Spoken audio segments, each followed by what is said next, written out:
Your heart's pounding, your palms are sweating. You're about to step into a huge moment, a presentation, a tough conversation, a creative performance, but your mind is just screaming with worst-case scenarios. You're not ready.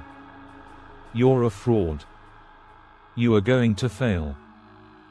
It's that intense, paralyzing self-doubt that feels like a physical force holding you back. But what if you could silence that voice? Not with some complicated psychological technique, but with a single, nearly 2,000-year-old question. A question that yanks you out of that storm of fear and plants your feet firmly on the ground, ready for action. This isn't just some mind trick, it's a real tool for mental resilience, passed down from the ancient Stoic philosophers who mastered the art of inner peace in a chaotic world. Let's be real about what self-doubt actually is. It's so much more than a passing worry, it's an invisible prison. It's the silent killer of dreams, the voice that tells you to play small, and the inner critic that judges you way more harshly than anyone else ever could. It's the reason brilliant ideas die in notebooks, why we turn down life-changing opportunities, and why so many of us live with that nagging feeling that we're just not enough. This imposter feeling comes from a basic mistake. We misunderstand where our true power is. We think our success depends on things we can't possibly manage, how an audience will react, what our colleagues secretly think, the whims of a hiring manager, or the final outcome of a project. We get obsessed with these external things, all these variables that are completely outside of our command. The result? Mental paralysis. When you fixate on things you can't control, you're basically handing your peace of mind over to the rest of the world. You become a leaf in the wind. The Roman emperor and Stoic philosopher Marcus Aurelius wrote about this in his private journal. He said, "Today I escaped from anxiety. Or no, I discarded it, because it was within me, in my own perceptions, not outside." And that is the key we miss all the time. The doubt isn't out there. It's in here. It's a story we're telling ourselves. And because we're the authors, we have the power to take it apart. So how do we do that? How do we break free? For that answer, we turn to a group of ancient thinkers who were obsessed with this exact problem. The Stoics, people like Epictetus, who was born a slave, Seneca, a powerful advisor, and Marcus Aurelius, a Roman emperor, were basically the world's first performance psychologists. They weren't interested in abstract theories. They wanted practical, real-world strategies to live a good, effective life, no matter what was happening around them. They figured out that most of our suffering, from anxiety to anger to self-doubt, comes from one simple error: confusing what we can influence with what we can't. They built a whole system for fixing this error, a mental toolkit for cutting through the noise. And at the heart of this system is one profound, life-altering question. It's the mind trick this whole video is about, and while it's deceptively simple, its effect is transformative. Whenever you feel that spike of fear or that wave of self-doubt, you need to pause and ask yourself one question. Asterisk, asterisk. Is this within my control? Asterisk, asterisk, that's it. That's the ancient mind trick. It's the practical application of what the Stoics called the dichotomy of control, and it's the most important principle in their entire philosophy. Epictetus said it perfectly: some things are within our power, while others are not. Within our power are opinion, motivation, desire, whatever is of our own doing. Not within our power are our body, our property, reputation, whatever is not of our own doing. Think about your life in two boxes. In one box are the things you have direct control over: your beliefs, your choices, your actions, the effort you put in. This is your kingdom. You rule here. In the other box is everything else. What people think of you, whether they like your work, if you get the promotion, the economy, the weather, the past, and the final outcome of your efforts. Self-doubt is almost always born from spending too much time mentally living in that second box. It's the anxiety that comes from trying to manage the unmanageable. The Stoic question, "Is this within my control?" acts like a powerful filter. It forces you to stop, look at the situation, and see where your energy should be going. It pulls your focus away from the chaotic world of external outcomes and brings it back to the one place you have real power, your own actions. If this is already starting to click for you, do me a favor and hit that like button. It really does tell the algorithm that this is valuable info, and it helps share this ancient wisdom with other people who might be struggling with that same self-doubt. Your support makes a huge difference. Okay, understanding the question is one thing. Applying it is where the magic happens. Let's walk through 3 common scenarios where self-doubt just loves to show up.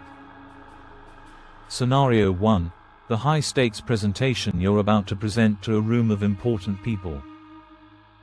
Your heart's racing. Your mind floods with fears. What if they think my ideas are dumb?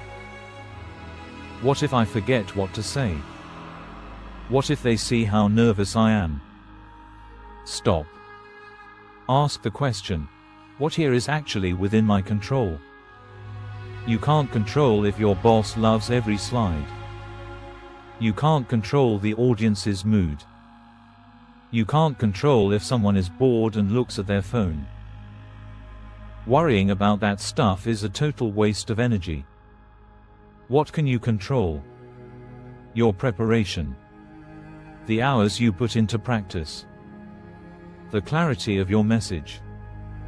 Taking a few deep breaths before you start.